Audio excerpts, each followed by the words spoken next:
Alors, aujourd'hui les gars, j'ai quelques différents graphiques que je voudrais vous montrer. Bien sûr, on parle du Bitcoin sur le plus long ainsi que le court terme. Aussi, on va parler d'un des sujets les plus brûlants qu'on a vu apparaître récemment. Et il s'agit de savoir si on va bientôt assister à un crash pour les marchés traditionnels. Et si c'était le cas, comment ça impacterait le Bitcoin. Du coup, on va parler de tout ceci et ce sont des choses que vous devez savoir. On va parler des balances sur les plateformes d'échange et que nous raconte le Bitcoin sur chaîne pour le moment. Donc si ça vous semble intéressant les gars, alors c'est parti. Bienvenue à tous, je m'appelle Maxime et je vous apporte chaque jour des nouvelles vidéos en français sur les crypto-monnaies en vous apprenant comment vous faire de l'argent sur ce marché. Si vous êtes nouveau sur cette chaîne, alors soyez sûr de vous abonner et d'activer la cloche dès maintenant. Et aussi, si vous voulez obtenir des cryptos gratuitement chaque lundi, alors tout ce que vous avez à faire est d'être abonné, avoir la cloche activée et regarder les vidéos pour répondre aux questions que je vous pose tous les jours. Et aussi une petite précision avant de commencer, certains l'ont déjà entendu dans la vidéo d'hier, mais où je me trouve il fait vraiment chaud et l'AirCo a eu complètement raison de ma voix, donc je suis désolé si ça impacte un petit peu la vidéo. Mais ceci étant dit, passons directement au Bitcoin. Ici alors, pour le Bitcoin, on peut voir que les choses ont toujours l'air plutôt ok en fait.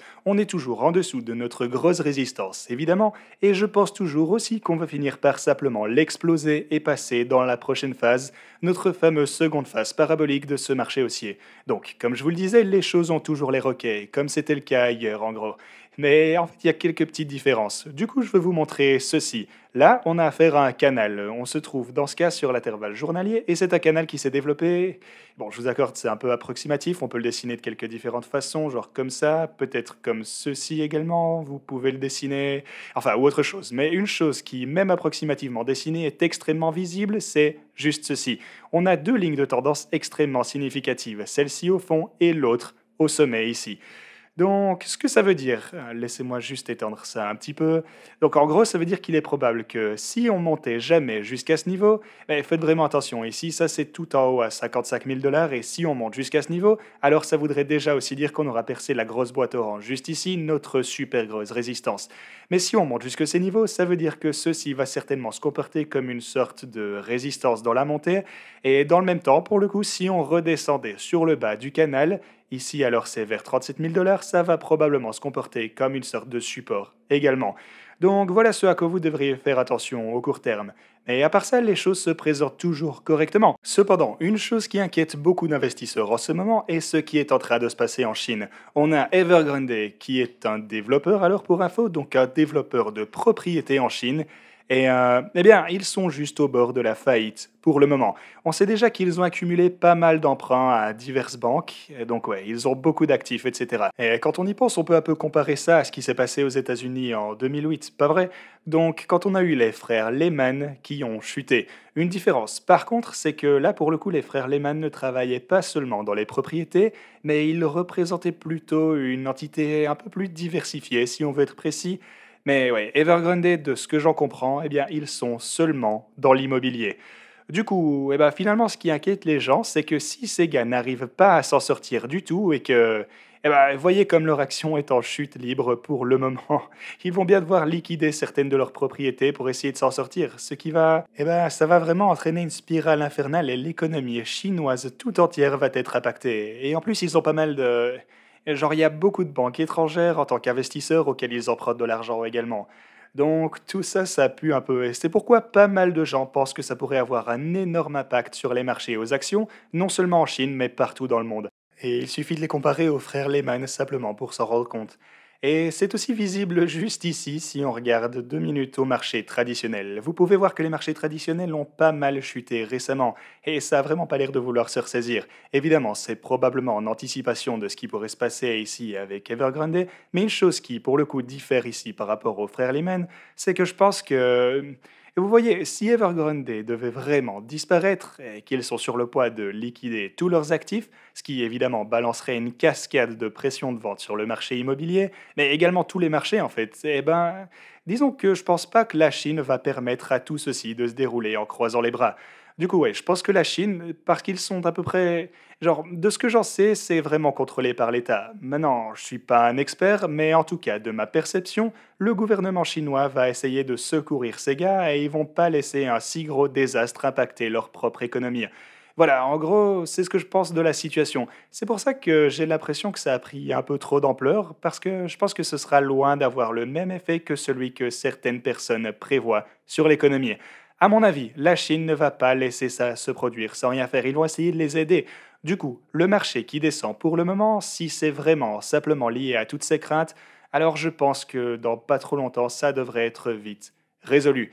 Donc tout ça pour dire en fait que ça va également faire chuter le Bitcoin, quoi qu'il en soit. Évidemment, quand il y a de la peur sur les marchés, le Bitcoin tente à avoir des performances bien amoindries. Mais heureusement, un jour, ça va finir par se découpler, on y croit, en tout cas personnellement.